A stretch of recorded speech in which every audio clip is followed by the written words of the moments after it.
Good morning.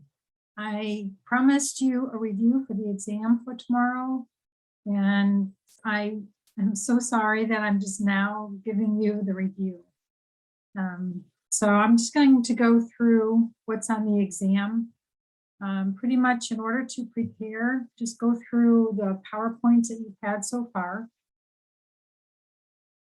And be able to look at a pulmonary function study and look at the three values we talked about to decide if you're looking at a patient who has normal, of course, would be better than 80% on everything.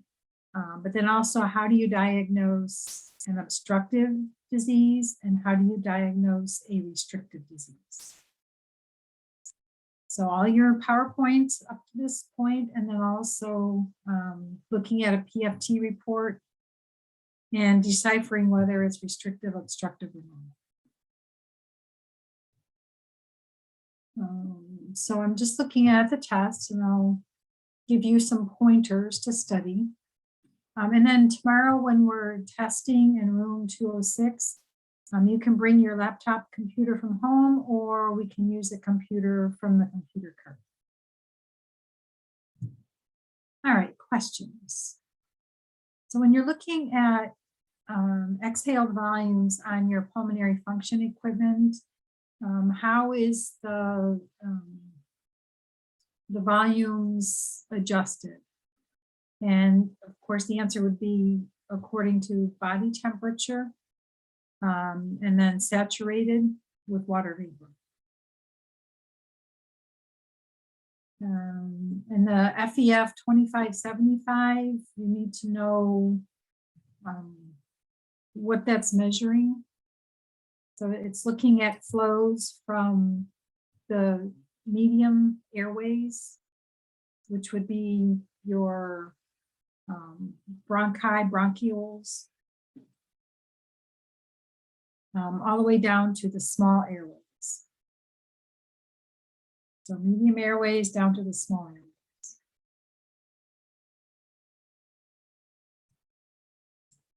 And then you have to describe FEV1. So the number 1 indicates the time. So FEV1 is indicating forced expiratory volume after 1 second.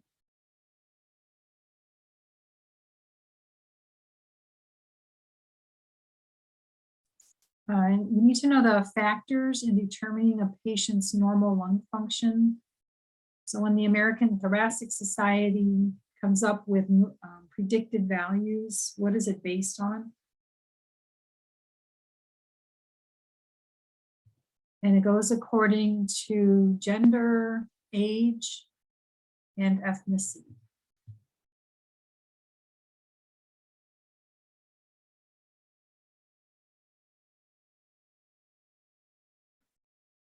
To have normal lung function, what should FEV1 over FVC be? And it has to be at least 80%.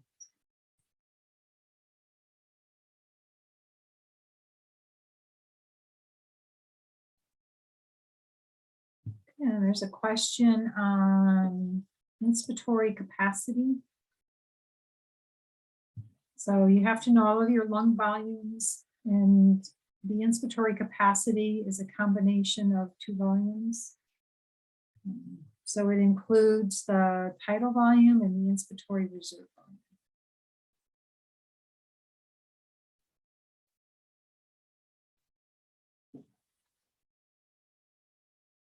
And remember that you can't look at the forced vital capacity and say whether or not a patient has a lung disease. So you have to have other values other than forced vital capacity.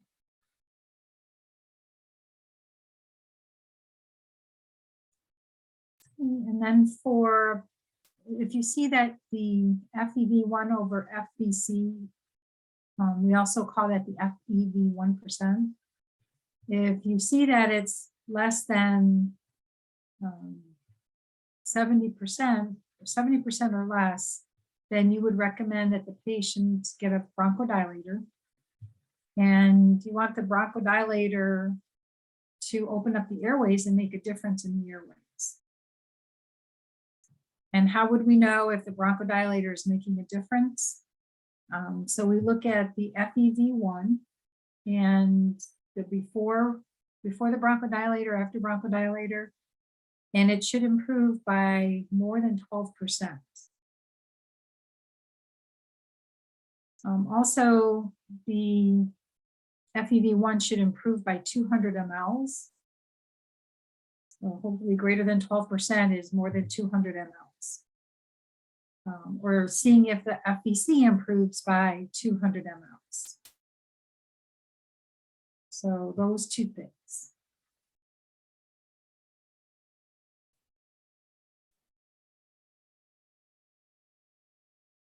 Okay, and then there's 1, 2, 3, 4 questions where you're looking at a PFT report and determining whether the patient has a normal, obstructive, or restrictive lung disease. If it is obstructive, is a bronchodilator indicated? So make sure you go through those reports and be familiar with them.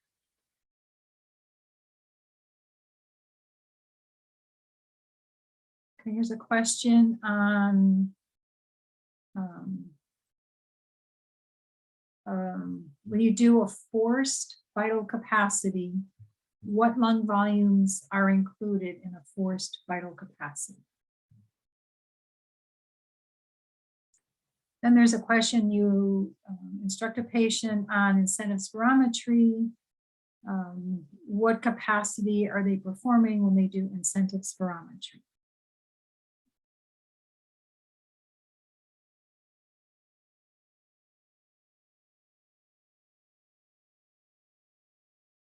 Okay, and then there's a question on indications for a pulmonary function test.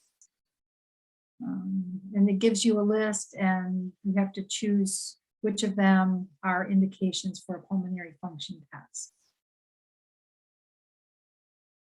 Remember, it can be to rule out a lung disease, whether it's obstructive or restrictive. If it is obstructive, is the bronchodilator therapy making a difference? So that would be a reason to do a PFT. And if the patient is pre-op, you want to evaluate their lung function pre-op. If it's really, really bad, then they're not a candidate for surgery.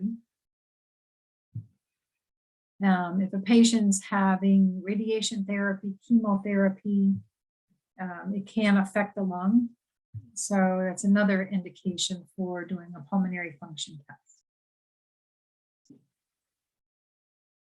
All right, next you have 1, 2, 3, 4 questions on, it gives you a lung disease and asks if it's a restrictive lung disease or an obstructive lung disease. So make sure you go through your notes so that you know how to differentiate between them. We mentioned CBABE as a way of remembering all of the obstructive lung diseases. But the one thing we didn't come up with on CBABE was if you have a tumor growing into the airway, that becomes an airway obstruction. And then we talked about the tumor completely occluding an airway. That would be restrictive because now there's no more air getting past that tumor. So that kind of cuts off lung volume. So that would become a restrictive lung disease. But that's not, that one's not on the test.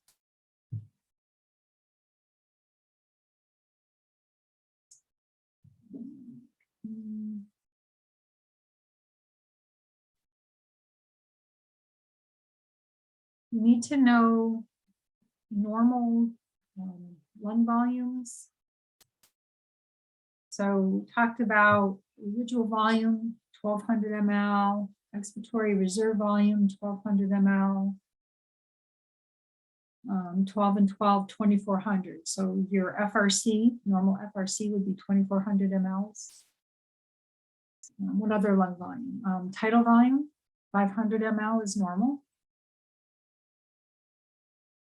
And then inspiratory reserve volume. You have to know how much that is, and you can look that up.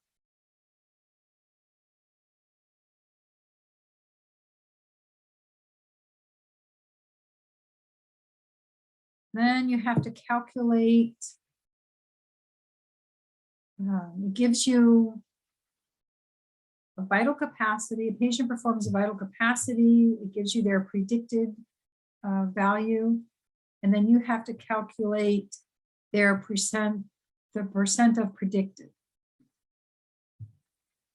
So they blow out a certain volume and you divide that by their predicted volume, you're going to come out with a percent. For example, if I blow out 1,000 ml, but my predicted is 2,000 ml, I would do 1,000 divided by 2,000 and come out with 0.5 or 50% of predicted.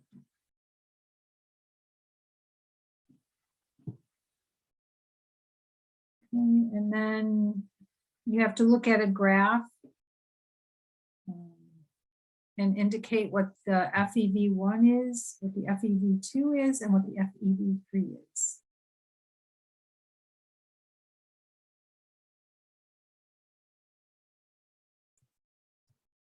And that's it for the 25 questions.